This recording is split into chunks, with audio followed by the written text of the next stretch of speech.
আমাদের আজকের নববর্ষের আয়োজন। আমরা আজকে পান্তা ভাত খাবো। পান্তা ভাত দিচ্ছি, সাথে আমরা গরিব মানুষ, তাই আমরা আজকে ইলিশের পরিবর্তে তেলাপিয়া মাছ দিয়ে খাবো। সেই সাথে আমাদের একটু করলা ভাজি করেছি, করলা ভাজি পরে আমরা একটু এখানে বেগুন ভর্তা,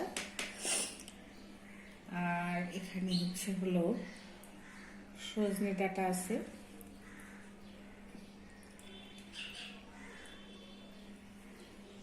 আর পান্তা ভাতের সাথে অবশ্যই খেতে হবে শুকনো মরিচ। তার সাথে দিয়ে দিলাম একটু সরিষার তেল, একটু বেশিই দিলাম। সরিষার তেল আসলে না হলে সেইভাবে ঘ্রাণ আসবে না, তাই। আর যেটা না দিলেই না, সেটা হচ্ছে লবণ। এই হলে আজকে নববর্ষের আয়োজন।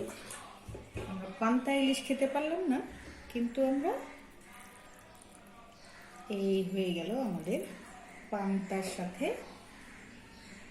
তেলাপিয়া মাছের সংযোগ।